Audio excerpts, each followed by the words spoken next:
আবারও সবাইকে স্বাগতম আজকে টিউটোরিয়ালে। শুরু করে দিচ্ছি আজকে টিউটোরিয়াল। তো লাস্ট টিউটোরিয়ালে আমরা মিনিমাল এপিআই যে রাউটিং আছে অথবা প্যাটার্ন সেটা নিয়ে আলোচনা করেছিলাম। তো আজকে আমরা ডাটাবেজে ডাটা সেভ করা নিয়ে আলোচনা করব। তো ডাটাবেজে ডাটা সেভ করার জন্য আমরা এনটিটি ফ্রেমওয়ার্ক ইউজ করবো, এনটিটি ফ্রেমওয়ার্ক কোর, এবং আমরা আমাদের যে মেমোরি আছে সেই মেমোরিতে ডাটা স্টোর করব। আপাতত এসকিউএল সার্ভারে ডাটা স্টোর করব না, মেমোরিতে ডাটা স্টোর করব। সো আমরা কীভাবে মেমোরিতে ডাটা স্টোর করতে পারি চলেন আমরা দেখি। সো আমি চলে আসলাম ডিপেন্ডেন্সিতে, তো রাইট ক্লিক করলাম, দেন চলে আসলাম manage NuGet package. So manage NuGet প্যাকেজে ব্রাউজ করব এনটিটি ফ্রেমওয়ার্ক। সো আমি এখানে এনটিটি ফ্রেমওয়ার্ক দিলাম। সো আমাদের যেখানে এনটিটি ফ্রেমওয়ার্ক কোর আছে সেই এনটিটি ফ্রেমওয়ার্ক কোর ল্যাটেস্ট যেটা আছে স্টেবল 6.0.4 এটাকে আমি ইনস্টল করব এনটিটি ফ্রেমওয়ার্ক কোর। সো আমার প্রজেক্টের মধ্যে আমি এটা ইনস্টল করলাম। Then entity framework core memory, so in memory, entity framework in memory, এটা আসলে আমরা যে লোকাল মেমোরিতে ডাটা স্টোর করার জন্য আমরা ইউজ করি। সো এইটাও সেম ভার্সন ল্যাটেস্ট যেটা আছে সেটা আমি আমার এই প্রজেক্টের মধ্যে ইনক্লুড করে নিলাম অথবা ইনস্টল করে নিলাম। ফাইন, দুইটা ইনস্টল হয়ে গেল। তো আমি ডিবি কনটেক্সট ক্লাস লিখব। তো আপনারা চাইলে এখানেও ডিবি কনটেক্সট ক্লাস লিখতে পারেন অথবা আলাদা করে একটা ডিবি কনটেক্সট ক্লাস লিখতে পারেন। ফাইন, সো আমরা একটা ডিবি কনটেক্সট ক্লাস লিখবো আমাদের প্রজেক্টের মধ্যে। রাইট ক্লিক করলাম, add class,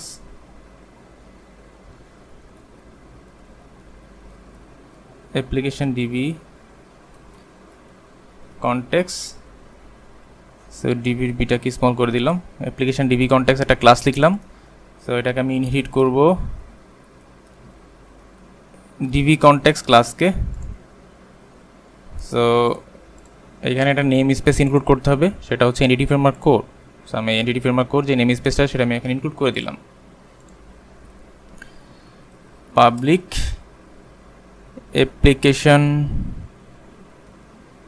application DB context, আমি এখানে একটা কনস্ট্রাক্টর লিখলাম। সো এখানে যার প্যারামিটার আসবে ডিবি কনটেক্সট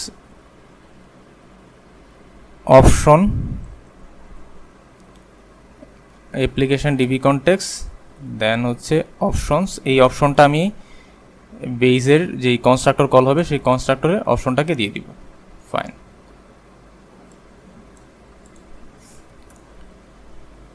দেন পাবলিক ডিবি সেট, আমার যেই মডেলটা আছে পোস্ট, আমি এটাকে দিয়ে দিলাম পোস্ট। ফাইন, তো আমার এখানে ডিবি কনটেক্সট যেটা আছে সেটা লিখা হয়ে গেল।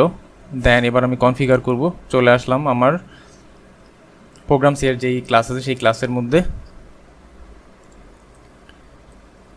দেন কনফিগার করব builder dot service dot add DB context.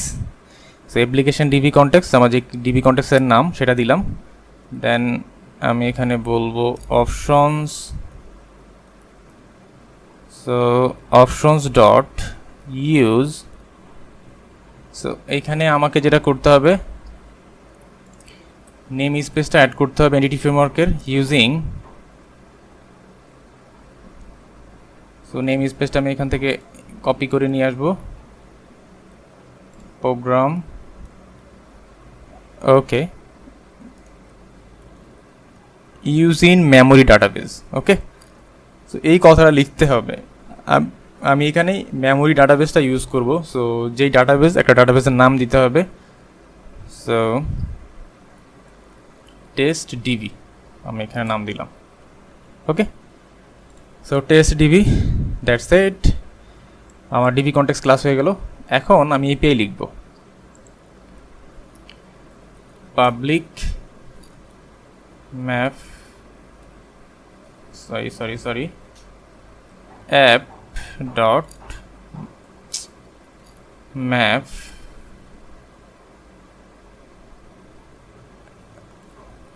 mf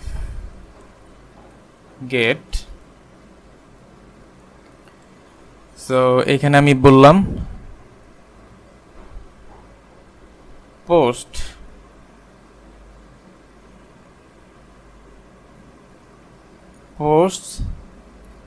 দেন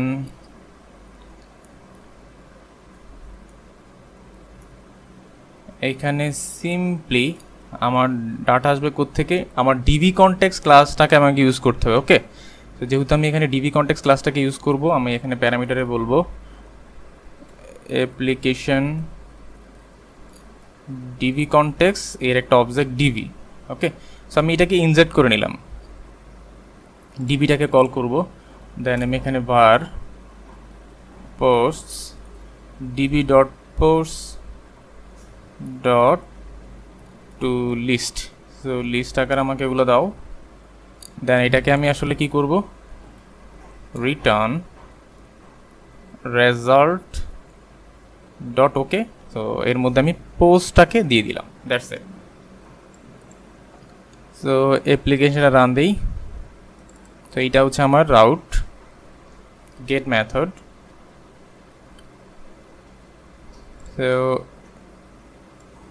এইটা হচ্ছে আমার রাউট, সো এটা হচ্ছে গেট মেথড, এটাকে আমি সাবমিট করলাম, দেখেন লিস্ট ফাঁকা।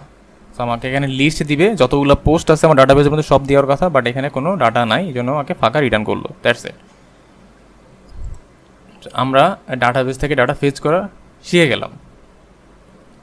তো এখনো পর্যন্ত আমাদের কোনো ডাটা নাই, সেই জন্য আমরা ডাটা দেখতে পাচ্ছি না। সো পরবর্তী টিউটোরিয়ালে আমরা পোস্ট মেথড কল করব, যে পোস্ট মেথড কল করে আমরা ডাটাবেসে ডাটা সেভ করব।